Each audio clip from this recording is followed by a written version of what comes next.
everyone. I hope everyone's doing great. Welcome to A Talk with the Author. My name is Lily Sanders. As you know, as many of you know, I wanted to just come on and maybe talk about, since we're in springtime, about planting new seeds. And there's something that I talk about in Truth to Triumph about actually planting new seeds, but also about like negative thoughts and um, yeah, about ourselves or a situation which creates our bad times or suffering.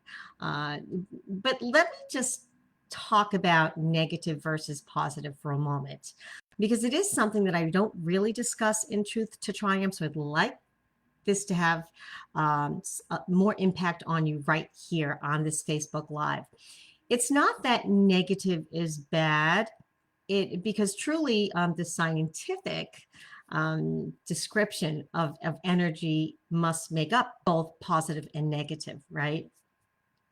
But it's the thing about the negative is that um, we have to look at that as an opportunity to overcome. Actually, how can we use that negative energy to really um, propel us, or use that negative energy to use it for our higher self to get us to a better place?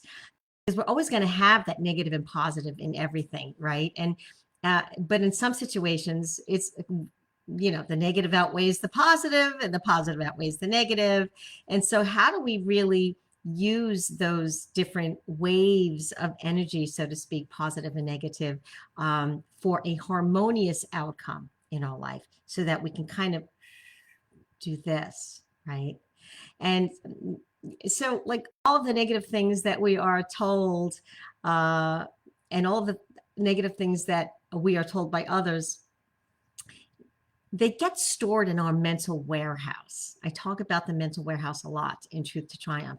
And I also talk about letting it go, and don't take ownership of it, and to guard your thoughts, right? I have an entire chapter dedicated to guarding your thoughts.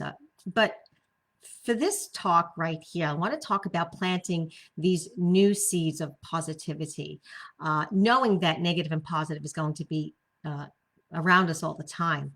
And so we want to know that there's nothing more precious than you. It's not necessarily the world, although that's what many times we think, but truly know that there is nothing more precious than you in this moment, in the here and now. And you are the most precious. And many times we forget that from day to day, moments to moments. We forget how precious and how important you truly are. And you are to be honored and appreciated every moment, every day. And more importantly, you're to honor and appreciate yourself, right? And so, things will come and go. And in clock time, um, it's different, because we do go through different changes. Things kind of change in clock time. But time actually is not precious.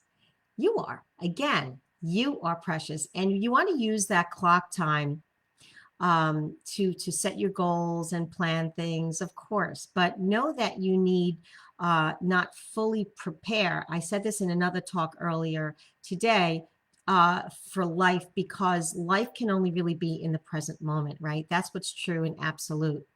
So when we're talking about maybe a negative situation, uh, that's where you want to guard your thoughts. That's where you want to really kind of be aware. Be aware. Don't ignore, but be aware that that thought is there. And then in that moment of awareness, in that space between thoughts, which I call presence, which is presence, that's where you want to guard any of the other thoughts coming in. And because guarding your thoughts is also guarding your life. And because you want to fix your mind on your truth. And this is really important. You want to fix your mind on your truth and begin to plant new seeds that will grow you in a powerfully dynamic and positive direction. So let's kind of fix our mind on planting new seeds for this spring season. Love you all. Bye for now.